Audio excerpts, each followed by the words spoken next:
putting the pressure on. Amazing. So, once this comes up, so has everyone downloaded ChatGPT yet? We're all good to go. Everyone signed in. Awesome. So, do you want to quickly go back? Sorry, Andy. All good?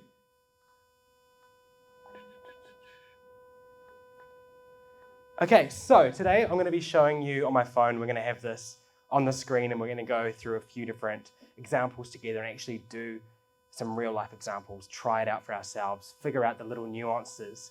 But before I do that, I want to quickly just share two things. First of all, after this event, you're going to have access to our AI cheat sheet and ChatGPT guide, which is essentially a cheat sheet in the name. The second one, though, is it's about, I think, about a 60-page document, and it's literally step by step. This is the different things you can do, things to check your knowledge, to try it out. So it's today, just focus on experiencing it, figuring out little nuances, and the instructions can all be learnt later on because it's an ongoing process. So are we ready? So first of all, we're going to start with how to actually communicate with, in this case, ChatGPT. How to communicate. It's a kind of a thing we take for granted, but when you have to hop into a tool like this, you realize that we don't actually think about how we communicate as much as we should. How what we say comes across. So it's really a key part of AI in its infancy, is how to communicate properly. We're going to then go into how we treat ChatGPT as a companion. And then I'm going to touch on custom instructions, which is what takes ChatGPT to the next level. And finally, I'm going to talk about plugins, but I recognize that not everyone's on the paid version, so we won't really spend too much time on that. So, this is an example of how people are communicating with AI, and a good example of why you shouldn't. So this is, it says, hey, can you write me a blog post? Who dis? Doesn't matter, just need that blog post ASAP. I'm sure we're all familiar with like, hey, can you write me a blog post? Doesn't, and you're like, it's crap. And it says, huh? About what? I'm so confused. And you go, what about architecture will be fine? Don't need to be confused, I just need the blog post. Whatever, here you go, spits out a blog post and you go, what is this? It's terrible. AI sucks. I'll do it by myself. That is the ultimate thing we've got to deal with. And it's all to do with Google-fied communication. We've got terms like barber near me, best printer for small businesses. That's how we're used to communicating with tools like this on the internet now. And so the fact that that's changing, we've got to re-look at how we should communicate with the internet and with AI as subsequent. So I think that's us to go over now, Andy, and then I'm going to show you my phone and we're going to do some practical demos. So actually, sorry, I do lie, there was one left, my bad. It is a really great example. One more. Yep, there we are. So this is what we're going to go through today. We're going to go through how to structure conversations with AI. There's a pretty simple formula, but it really answers the questions. Who, what, when, where, why, how. Just like in primary school, you learn the different hats, I think it was. It's the exact same thing. So that's broken down into the structure of how you communicate with AI. It's background and context. Hey, this is who I am, this is my business, this is what we're trying to achieve, this is the area of expertise we're communicating to. The second, information instructions. What needs to go inside this? And I need it to be, let's say, 1,000 words for a blog post. I need it to be in this style. All those little nuances that are really important. The third is intent. If you're writing something for sales, I want this to generate me leads so that I may ... Or in the case of insurance brokerage, I met someone before and they're talking about like insurance. So, hey, here's a data set. The purpose of the data is to do this. Can you tell me this so that I may? And then the final one is response format. So, hey, can it be a 1,000-word blog? Or, hey, can it be a snippet of code if you're getting nerdy? All those sort of things. It's really key to tell it because otherwise it's just going to make a bunch of assumptions. Remember before when I said it's a predictive algorithm? If you don't have those bits and pieces in the middle, AI is going to go, well, that's the logical next step. But as a human, we think very differently. We have the inferences of the real world and our creativity that unfortunately AI doesn't have yet. It's getting there, but right now it can't read our mind. And so we need to communicate that clearly. Next one, please, Andy, because I just dropped the clicker. And then, so what we're going to do first is we're going to write a blog post. Actually, let's leave it. A blog post. No, let's start with something simple. Everyone can grab out your ChatGPT, and we'll share my phone, and we'll do it like this. So what we're going to do is we're going to write a poem. Really nice, airy-fairy. We're going to write a poem about your job, and you choose in the style of a poet. So I'm going to do one about, what am I going to do? I'm going to do something a bit more generic because my job's boring. I'm going to do like a dentist, okay? So I'm a dentist, and I'm going to do it in the style of Dr. Seuss. Okay, so what I might do, could I get you to hold the mic, Dean, quickly, while I quickly use two hands? And then I will, so, thank you. So I am a dentist. I am going to get you to help me write a poem about my job. This should be in the style of Dr. Seuss is Green Eggs and Ham. And it should be 3 verses long. Do you have any questions about my job before you write? Okay, so I'm going to do that, and then while this is generating, everyone can continue. Thanks, Dan. Yeah. Yeah, if you're happy. Thanks, Mike Sand. Cool. So it says, I'd be happy to help you write a poem in the style of Dr. Seuss.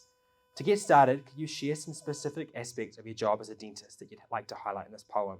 So what I've done there is with, actually I might take this one for 2 minutes, thank you, is with Dr. Seuss, it's got some context, right? And so it knows who Dr. Seuss is. But it's gone, hey, I've said, can you ask me any questions about what I do? Because otherwise it's going to just predict. So what we've done is by asking it to ask us questions, it's building that context, which is one of those pieces on that slide. So the context building is super key for AI to get really personalized results. It's gone really blurry, that's okay. We'll talk through it. So are there any dentists in the room by any chance? Anyone have any idea? Because I'm going to just make some stuff up. Cool. Okay, what do I do with my job? I tell people to brush their teeth. And to floss, thank you, yeah. To brush teeth and floss and charge $1,000. Okay, and I'm just going to send that. And it's gone, great. Thanks for sharing those details. Here's a short poem in the style of Dr. Seuss. Is everyone up to the same stage yet? Do we need to give 2 minutes to catch up, or should we continue and come back to it? Continue? Cool. So I'm going to read it out loud. I'm going to try and get my rhymes right. In my dental chair, so cozy and neat, I tell folks to brush, it's a daily feat. Take care of those teeth, don't let them go bad. For 1,000 smiles, you'll be ever so glad. Floss in between, it's the key to success. Keep cavities away, I must confess. For $1,000, I'll make your teeth gleam, a sparkling smile like a radiant beam. So remember the advice from this dental rhyme. Keep those pearly whites in their prime. With some brushing and flossing and a visit or two, your smile will shine, that's my dental coup. Give it up to Dr. Seuss. So it's quite it does show it there. So you can see verse 1, verse 2, verse 3. So in my original one, I said it should be 3 verses long. So all those sort of contexts, the little pieces there, so much better. Now I'm going to go and just show an example of what happens if we do it in the way I showed in that text message before. I can do this one with one hand. It's super short. Thanks, Dean. Literally, I'm going to go write a poem about dentists.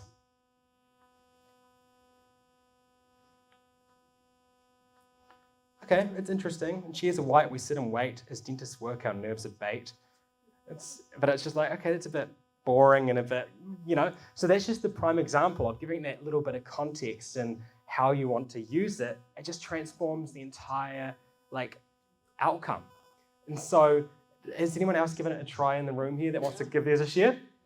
Who's going to go? Let's go, this lady here. Yeah, let's do it. I need to tell the background. Yeah.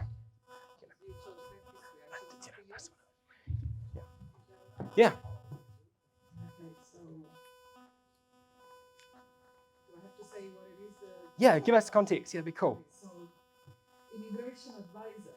Okay. And I wanted to do it in a style of a classic poet Cool. that nobody knows of, but anyway. Amid the paperwork's endless scroll, in the realm of visas and hopes, as an immigration advisor, you stand tall, guiding dreams up the bureaucratic slope. With every form and each line, you weave tales of distant lands, a poet of visas, a friend in a bind, uniting hearts with skilled hands. The stories you hear, the journeys you see, in your office of wisdom you reside, bringing families together, setting souls free, in your noble work you take pride. As Eminence, that's the poet, as Eminence's verses moonlight play, your guidance a beacon through the night, through mazes of rules, you light the way, guiding dreams to the land of life. Last one. In your worlds of borders and red tape, you are the advocate, the trusted guide for those whose dreams you do shape. In your job as an immigration advisor, you take pride. Amazing. So you can just see the little, by giving it enough information. Was that phrasing kind of how that poet would write? Surprise! How does he know so much? Yeah, exactly. So it's just basically all those trillions of data points, it can pull it together. So the words we've used, you said immigration advisor, the poet, it goes, okay, well, how does that poet structure their poems? Dr. Seuss, it was very short, whimsical, sort of sentences. Same thing, I presume, with that poet you've got, is that more flowy sort of style. So I can just pick up those inferences in there. So, thank you. It was really great.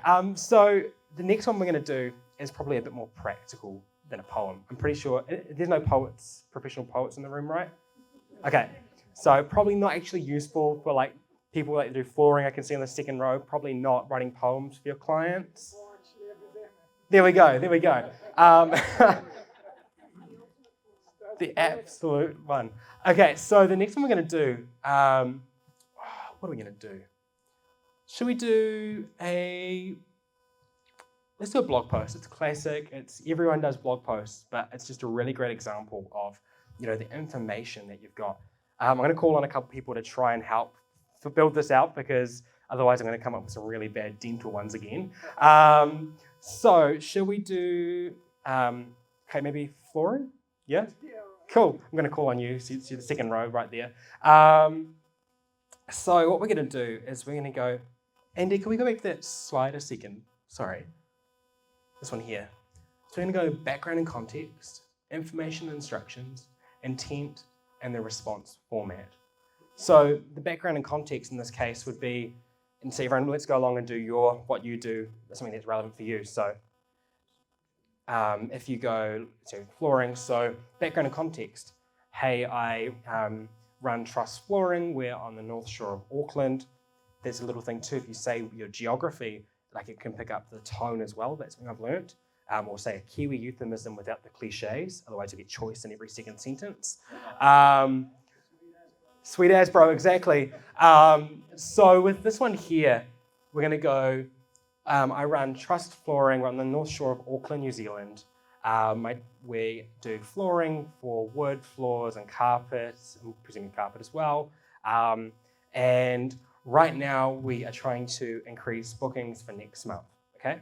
So now I want to come up with 10 ideas for a blog post that would appeal to people on social media, etc., etc., etc. So should we quickly do, actually the next part of this would be information instructions. So what information can we provide to come up with those 10 ideas? Have you got any ideas of any critical information about your industry or what your clients want? Done before Christmas. Okay. Done to perfection. Yeah, and so something like that about like great service, great timings, fast, affordable, those sort of things. We might put those in topics and get it to come up with some ideas. So I might just quickly, I'm going to do it a bit shorthand for time, but if everyone goes along and does it for their industry, so I might go, I'm looking to, Actually, I want to just see if I can use my I've already microphone. done it. Oh, you've done it? Cool. Okay, cool. Well, in that case, what were the 10 options that came up for you if you click enter?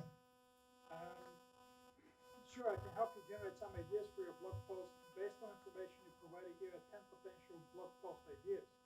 Number 1, 10 proven strategies for perfectly timed flooring installation before the holiday season. Budget-friendly flooring makeovers, how to enhance your space without breaking the bank. Number 3, client success stories, how a fast flooring solutions transformed workspaces. Number 4, unveiling the art of choosing the right flooring, a comprehensive guide. Cool. 5, beyond Yeah. carpets. Should we go? Sorry, just to cut in, I'm just thinking for time because it's a lot of good options. I'm wondering if we go with number 3, which was the was it like ideas? Client success stories. The one before that. Budget-friendly flooring makeovers, how Yep. to enhance your space without breaking. Perfect. So should we stick with that? So let's go. I run a. So if you've got ideas for you, you choose the one that came up for you on your phone. So I run a flooring company called Trust Flooring. I want to write a blog post to increase sales before Christmas. The topic of the blog post should be about budget-friendly makeover ideas with flooring in your home and fast and affordable service. I want this to be used as a lead generation blog post to go on social media. I want this to be a 800-word blog post with practical examples for people to use in their homes, with the call to action of booking an appointment. If you have any questions, please ask before generating. So I just use the thing to type it out there. So I'm going to just go play. Sorry, Andy, could I get you to switch over? Thank you. So now it's going, certainly I can help you outline an 800-word blog post with the topic budget-friendly flooring ideas for your home before Christmas. And it's giving me an outline.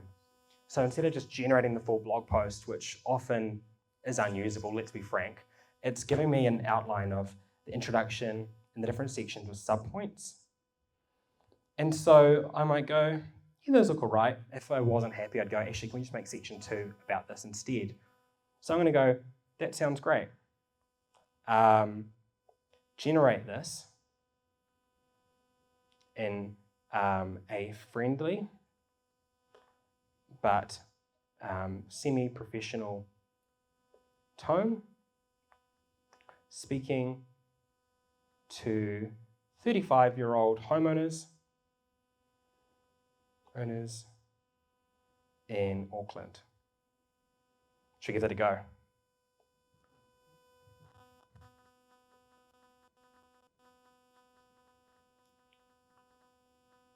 Cool.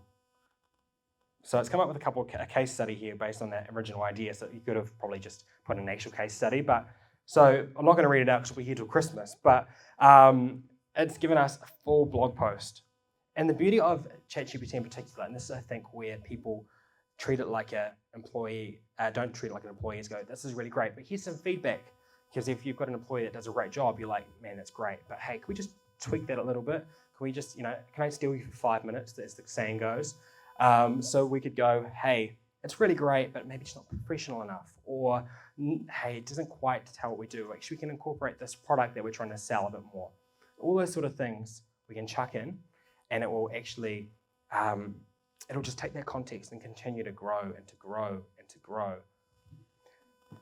Is everyone happy with their outputs? Was anyone getting stuff that just didn't look quite right? We getting stuck? We feeling good? Cool, happy? Thank you, I got a thumbs up, woohoo. So, is there anything else that you guys use on a day-to-day basis, like a task that's quite like text-based? I've got a few examples which like data, but I reckon it'd be really interesting if you've got one final piece like this that we want to do. Is there any ideas anyone's got? Otherwise, yeah, back in the room. I generally, after a meeting, form a few short phrases and key points out of my meeting, and I ask her to give me some elaborate meeting notes. Yeah, great. Cool. So yeah,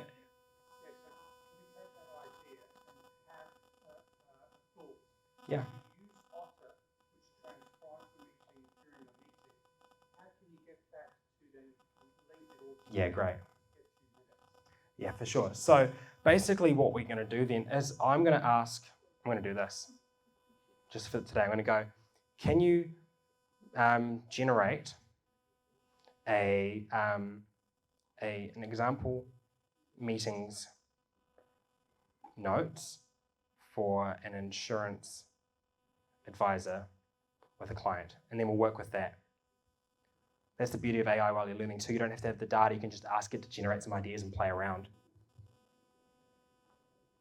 Okay, so it's given us some examples here of what would probably come from Otter. Okay, and so the output of this would be then we want to send it to our client. So we're going to go, hey, can you turn this into a summary for my client? What was the goal of that? Is it just to keep them informed, or no? Sorry, it's going to use CRM, right? Okay. So we'd go, hey, can you turn this into a summary for my CRM with clear actions and thoughts for future? It should be 100 words. Yeah, it should be 100 words. So you can just see throughout this, like I'm having more of a conversation. And so as I go from that first one where I go follow the 4-step structure, then I'm going to come back and I'm going to add in just kind of like treat it like a human, as I said. It's what about this? So imagine everything you would say verbally if you received a draft from one of your team. You would literally go, can I do this? Can I do that? So it's literally just treating it like a human. Although it's not, just thinking about that because it's trained. AI is trained on your conversations online and your thoughts. So that's a bit scary actually. So literally every thought on the internet to an extent is summarized. And so it's learning, like thinking about Reddit, right? I don't know if anyone goes on Reddit or any of like those forum type sites, right? But you imagine all the responses to a thread. You have a kind of, hey, I've got this problem, or here's a thought. And the follow-up responses are very much like this, where it's, can you just do that? Or, hey, I'm not quite sure. So you're treating it exactly like it's used to seeing when you're interacting with humans. And so it's taking that sort of behavior, it's marrying that up to the task at hand, and it's learning and kind of predicting the next steps. So let's generate that. Here's the summary. Done. And so there's some really cool things we'll get to in this next one, which is focused on automation, but we can literally just automate that process, which is really, really cool. What do we have next on the list, Andy? If we go back to the slides, what's the next example we're going to go through? Let's get back to the third demo. Janet goes to interrupt. My wife sent me a text that was generated by AI. I love it. But you know what? A mate of mine used to write his wife's what's the not birthday cards? Your what's the day 14th of Jan? Valentine's. Day card. That's not a good sign. She loved it. Sorry, one back from there, Andy. That's all good. Yeah, this is the one I wanted. Yeah. Let's go number 3. Yeah.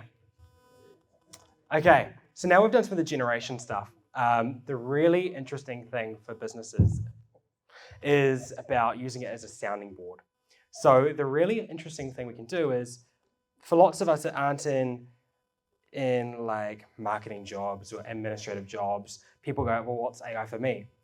Until you start to think, AI has literally read and analyzed trillions of data points.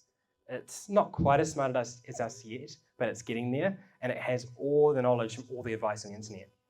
So let's use ChatGPT as a sounding board. So I'm going to go up to the top, 3 dots, new chat, and I'm going to go, I'm going to give a problem. Come up with a problem for me, Dean, that you've got in your business right now.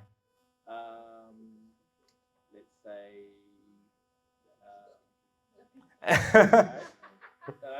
it's a collecting payments. Collecting payments? Yeah. Okay. So I run a a co-working space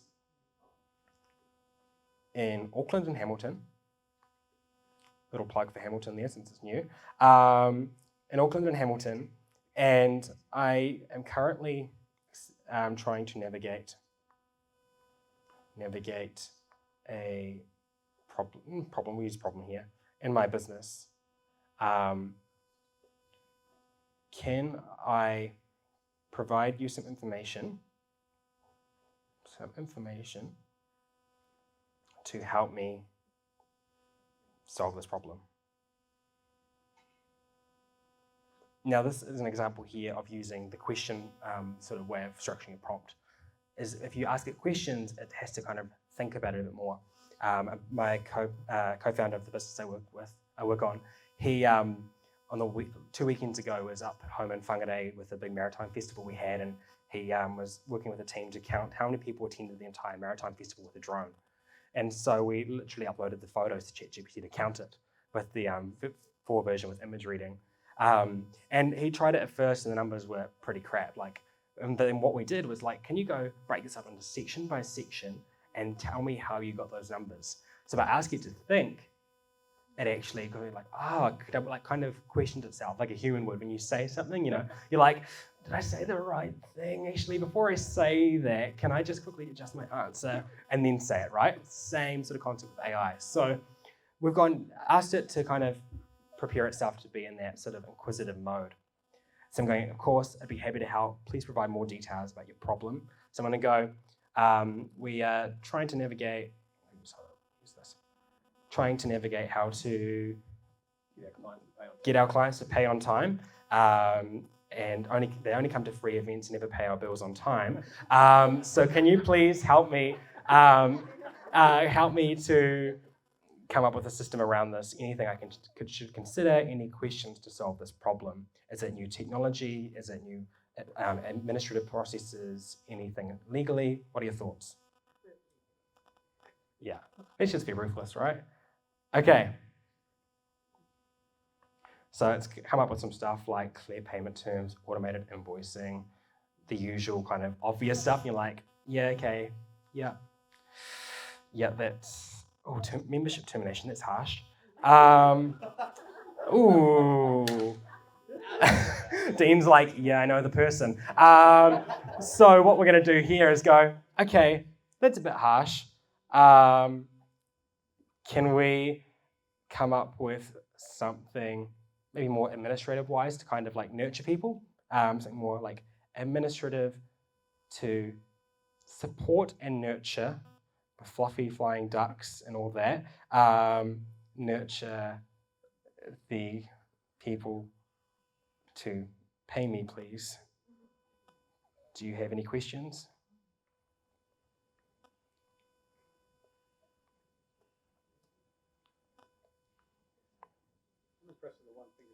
Thank you. Probably get arthritis from it, but that's cool. Okay, it's gonna load. Eventually, there we go. No. My hotspot died. Hopefully not. I might just try that again. Don't know what happened. There we go. Okay, so here are some administrative measures you could consider. There's 10 here, payment plans, for any reminders, personalized support. And you go, is there anything you would add to that, Dean? Just any advice you'd say to what you're trying to actually solve? Yeah. Often when I'm playing like this, I can say a lot. So you say, just give me the top 3 ideas. Yeah. Just so I can focus on what's really important. Yeah, for sure. I think also and that's a good point. We didn't actually say how many ideas you want, so that could be a bit better. But I think in this case, let's just go, tell me more about payment, tell me more about client training, right? I need to implement this in a week. So it's giving that time parameter, so you can't do this long education thing. I'm wanting it now, implement this in a week. So just that timeliness factor. Regardless, your business should be on social media, it's a given. And I know it's the cliche, boring thing to do, but it's a really great example to show how you can break things down and to build in your brand. But to do this, I'm going to go up to the top and go new chat, 3 dots, new chat. And I'm going to do this. The 3 dots again, this is where it gets really interesting. The new chat, how important is that? GPT-4. Okay, it's really great. It's really, really great. But, I'll get to you in 2 seconds. Sorry, I'll just caveat this. It's really great. However, since so many people are using it, what we're finding is actually it's degrading. I think it's how you say it.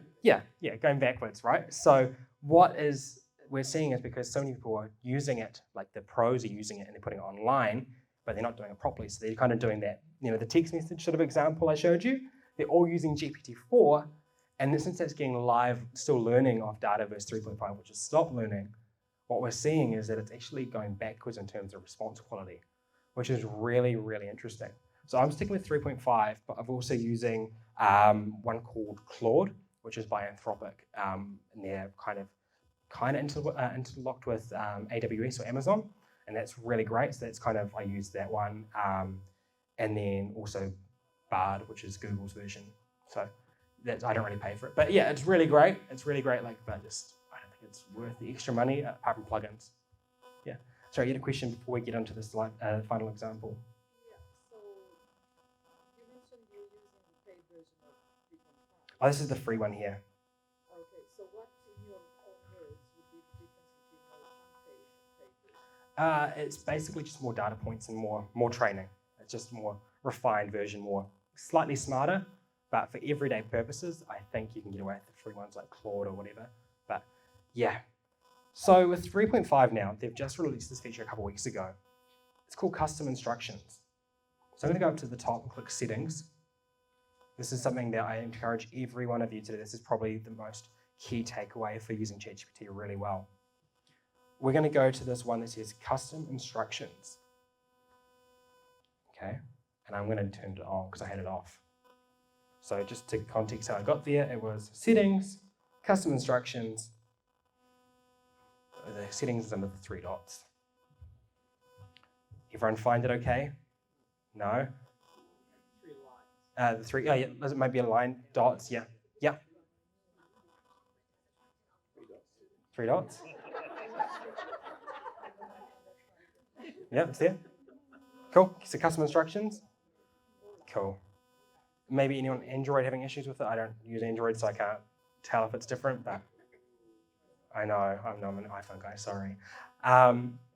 So basically what we've got here, once you let me know if you can't find it, and we'll quickly figure it out, but what we've got here is custom instructions. And it's broken up to 2 parts. It's what would you like ChatGPT to know about you to provide better responses? And the second is how would you like ChatGPT to respond? Sorry?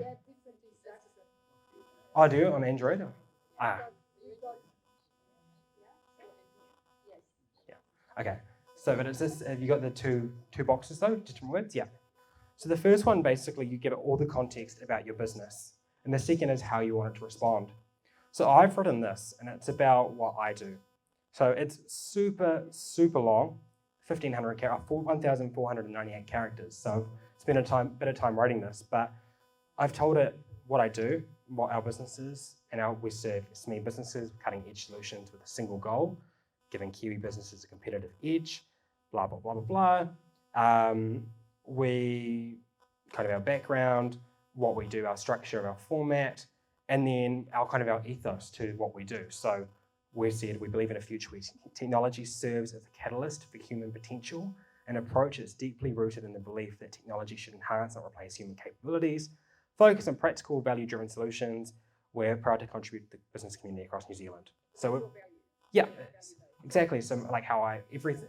Oh, yeah, of course. So what's happened if you've got more than one business? Yeah, so what you do, you probably just save them like your Notes app and then just switch them across between uses. So if you've got like 2 businesses, you'd go, okay, I've got this one, save it on like your phone or your Notes app or, sorry? Well, you could set up 2 different accounts too, that's another option. Yeah, for sure. Yeah, perfect. So we've got that one there. And then the second one is how would you like ChatGPT to respond? And this is where you make ChatGPT sound human. So I've got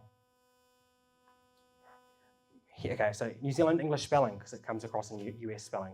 I've got to remind it of this sometimes, but that's a massive frustration for everyone. It's the US spelling, and you like put it across, and then you go, oh crap, there's a Z. Flavor, well, those horrible ones too, yeah. And I'm going, well, Tone is a 40-year-old male in Auckland, New Zealand, because that's kind of who I'm targeting. Clear and authoritative, but use simple terms for SMEs in New Zealand. Empathy, no blank factual statements. And then as you use AI a lot, you understand the little nuances of what it does. Like it always uses orchestral terms like a million times, or there's this one that it uses a lot, which is, it's not such and such, it's this. Because it's like, you've seen all the dramatic writing on the internet that does that. And I'm like, you can tell it's AI. So I tell it, hey, don't do that. So I've got, so empathy, no blank factual statements instead. I understand blah, that's why blah, and loop it back to being about them. Write for the reader to get value and insight, to flow and connect, and paragraphs should feel somewhat related to the last. Don't stuff content with keywords, space them out, disjointed paragraphs. Avoid repetition, avoid saying this, use human creativity instead of dry statements. No generic statements, storytelling with anecdotes, experiences, narratives. Have passion, enthusiasm, simple, clear language, no jargon, etc., etc., etc.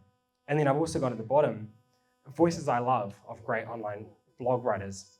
So I've got Ryan Serhant, who is a real estate guy who I love his content. Gary Vee, classic, punchy, bit of an interesting fellow, but he's got some really great writing styles. And then the minimalists, which are these podcasters, which have a really nice, fluid, nice style. So I've said, this is everything how I like to write and I'm inspired by. So then you use that to do the output. So if I go back into ChatGPT now, I just save it and hit the back arrow and close the settings. I'm just going to go into here and go, tell me 5 ideas. This is going to just make things so much simple.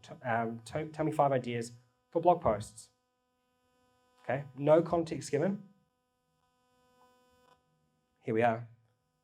Resonate with SMEs in New Zealand. Let's dive in. Unlocking the power of AI for Kiwi startups, a success story. SME and AI, the human AI partnership, making technology work for you. So all that repetitive stuff we've just done, we can just set it up in here so it knows your business inside and out. So when you're asking for advice, it's going to pull on all that context. So that's the really, really key thing is if you can spend some time on this. So I probably spent way too long on that, trying to set it up. But it's, if you think about it like this, how long do you spend training your employee? How long? Sometimes months, right? So if you can spend 2-3 hours to try and figure out how you write, literally go through a couple of exercises I do, is I give it a few of my emails that aren't sensitive, of course, let's be good about that, but I go, hey, here's how I write, or here's some content from my website, and then get it to summarize it in ChatGPT, and then give it that content to put on there. So that is the sort of thing we can do. Yeah. So on that note, from a security setting, if you're inputting data, say, notes from a meeting with a client, and you want to go through your Salesforce, Great. what's the... Yeah, so if you're doing it manually in ChatGPT, there's only a few weeks ago, they finally added this thing called data controls. Chat history and training. And so for today, I've turned it on just to make it a little bit easier because it's, actually, I won't turn it on. Anyway, I've got it on. All you do, turn it off. The only issue is it won't save your messages. So once you close it, it's gone. So if you're happy with that, that's the only thing. But other than that, that might be okay if you're going, okay, well, I just want to do one email or something, go into there, turn it off, happy days. So that's fine. And if you use the API, which is in part 3, that won't require it as well. So it's all safe now, thank goodness, because I was teaching people to use curly brackets and go name, email, and then you figure it out at the end, which was, no one likes doing that, right? So you can upload it now and feel confident that it's safe and secure. They've done a lot of work on that. Okay, so now for time, we're going to jump into, if we could switch over to the slides, we've got the example of the screenshot, that one there. This is for our insurance mate in the back. So this is an example I did. I went to the New Zealand Census website and I found a CSV file. Who knows what a CSV file is in here? Cool. So they've got all these great CSV files of all this great data. Now, the one thing we've got is the census data is huge. So I had to kind of just pick a snippet of it and save it because otherwise it wouldn't read it because it would have a spasm, probably blow up a server in California. But what we've got here is, I've said you're a consultant at McKinsey & Co. purely just because their frameworks and the way they think. Take it from what you want. And you've been tasked with analysing the electronic card transactions from September in New Zealand and identifying trends and corresponding opportunities that banks could utilise to launch new innovations, etc., etc. And I gave it all this data, and it's outputted in this. It gave me 5 trends. Overall spending has been increasing steadily over time, indicating economic growth and greater consumer spending. Here's the opportunity for that. It's done that for 5 different points. All this raw data, it's picked it up, and so we could give it, hey, here's my sales data from the last 10 years. Can you find any trends? What's our close time? All those sort of things. Put that into there. It's, hey, who's spending the most on a job than others? Trying to figure out who's more efficient and how you can support them with that. All those little nuances. So the fact that you can provide it all this great data, analyze it, to find a data analyst that would have done that response would have taken weeks, because I could produce like 5,000 rows of data in the end from the CSV. So that's pretty impressive that it managed to go through 5,000 rows of data in about 10 seconds. Now this was using Claude, so that has the file upload feature, which only the paid version ChatGPT does. So that was really great for that.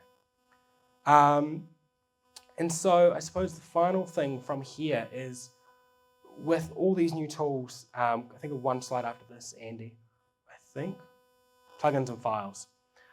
So as I mentioned at the beginning, we've got plugins, which are only available on the paid plans. And now the beauty of plugins is it can do so much. You can get it to browse the internet. You can get it to you can read PDFs. You can get it to create images. You can get it to literally create things in your Canva account now, which is crazy. So you can go, hey, I want a blog post about this. Connect the Canva plugin, and it'll make a graphic inside Canva for you if you connect it. All those sort of things you can do. Give it data analytical tools. All these different ones, they're all in there. So there's thousands of great plugins coming in. Personally, a little project of mine is I am making one for the New Zealand curriculum. My mum's a teacher, so I'm literally giving it the curriculum's data and trying to train it to then allow teachers to then use it for lesson plans and everything. So that's super simple, and it's not taking too long. I'm almost there. So that's something that you can do now. So that is this for this phase. I'm going to hand it over back to Elias, and we'll see you in the next one. Yeah, of course. Where do you start to put your plugins? Of course. Andy, if you're around, sorry. I'm going to use my laptop quickly because it doesn't have it on the phone. I think it does if you've got 4. I've got a fancy one because I've been using ChatGPT for so long. They've given me one called Alpha, which I wish everyone else had because it's really good. It's free and it's almost as good as 4. So up here you can see, can you see my screen here or no? Just disconnected.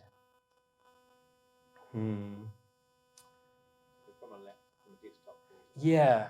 Okay, maybe we leave it as that, but it's up the top and there'll be a little drop that say plugins, and it's going to have like a little drop down arrow, and I've got heaps in there. Like I've literally got one called Prompt Perfect AI Agents, Zapier, which we'll get to in the next one. And, there it is. All the options itself. Yeah, so plugin store. Can you go searching? Yeah, and there's probably like 128 pages of apps now. So there's a lot in there. The App Store back in the early days, it's slowly growing, but it's really great. Yeah, amazing. Pass it back to Elias unless there's any questions. Cool. Thank you, guys.